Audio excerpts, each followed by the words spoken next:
The Micro Four Thirds system really comes into its own with long lens photography, thanks not only to that 2x crop factor, doubling the effective focal length, but also because the camera bodies and lenses are typically smaller and lighter than full frame rivals, making the experience of picture taking more comfortable and yes, easier. Micro Four Thirds users aren't short of choice when it comes to telezooms, but which one is right for your photography? Well, time to find out. Welcome to Adventures in Aperture. My name is Matty and this is Adventures in Aperture, the place to be for those seeking a deeper dive into camera and lens reviews. Come along as we explore cool locations with gear new and old, all in the pursuit of enjoying photography. So, the choice of optics to select from has recently got even wider thanks to the launch of the OM System 50-200 f2.8 IS Pro. And we've actually got a full review of this lens on the channel, so please feel free to watch that too. But let's look at the other optics joining the 50-200 in this long lens shootout. First up, we've got the 40-150, and OM System / Olympus actually make two versions of this optic, a tiny f4 version and this, the f2 Pro, which is the one we'll be looking at today. And the other lens in our roundup is the 100-400, so why don't we start with this optic and get this long lens shootout started.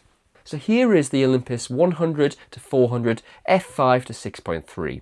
This one is all about reach. With a 35mm equivalent of 200-800mm, it's perfect for extreme wildlife, and this is the lens to choose if you enjoy bird photography. Pair it with Olympus's 2x converter and you've got a top focal length of 1600mm.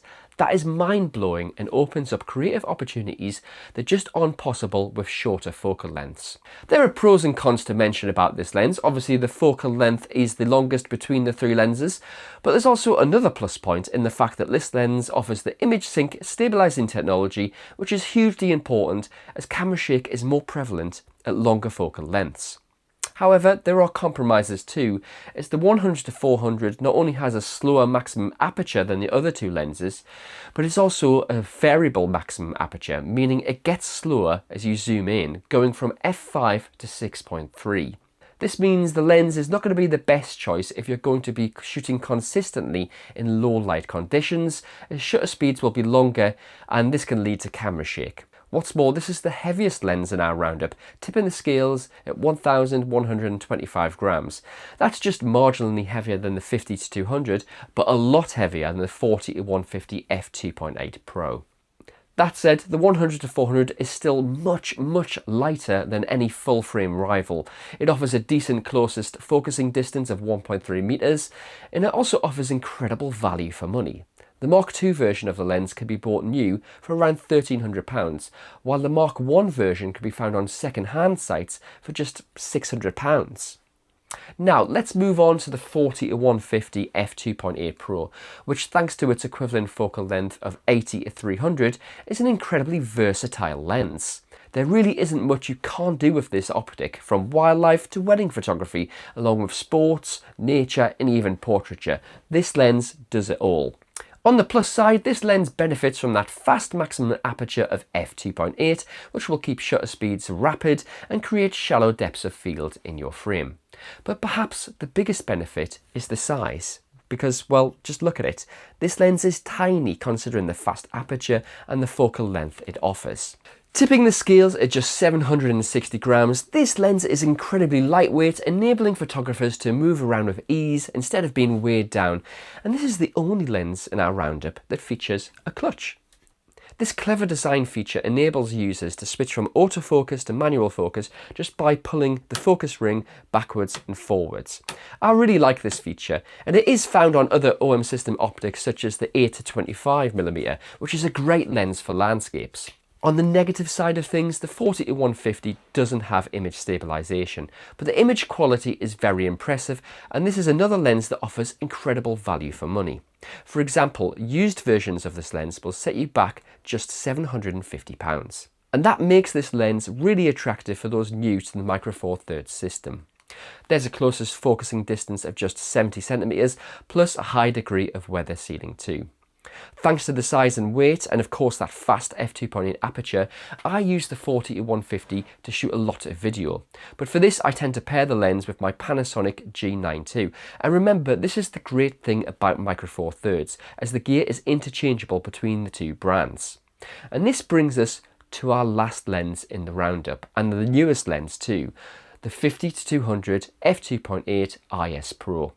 As I mentioned, we've just served up a full review of this lens, so if you'd like to take a deep dive and want to see more test images and example video captured using this lens, then feel free to check that out next.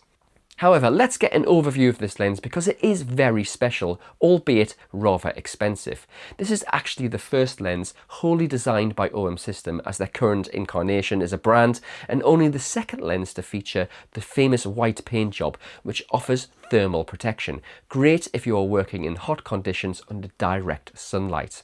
The equivalent focal length of the 100-400 means that this lens effectively replaces the 40-150, but that doesn't tell the whole story because the 50-200 really moves the bar of what's possible to achieve with a Micro Four Thirds lens higher than it's ever been. Boasting extensive weather sealing, in fact it's IP53 rated, there's a constant f2.8 max aperture throughout the entire zoom range, and the image quality served up by this lens is first class and is easily the best I've ever seen from a Micro Four Thirds telezoom. However, that quality comes at a cost, and this lens retails for £2,999. That's a lot of money, but you are getting a lot of lens. So it's not an exact science to sum up each optic, but I am going to have a try. Without a doubt, the 100-400 is the lens to buy if you shoot a lot of bird photography or you need that extra long focal length.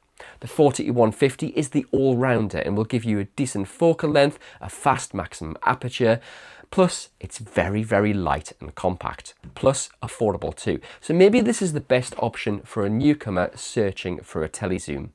And you may have guessed it, the 50-200 is the one to buy if you make your living from content or you have a decent budget and you really want to get the best quality possible.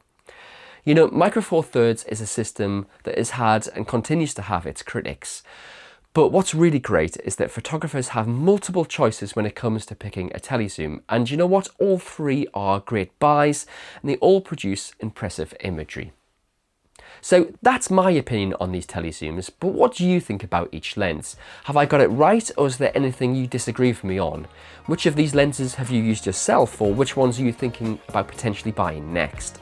Let me know your thoughts in the comments section, and please remember to like and subscribe. Thanks for watching.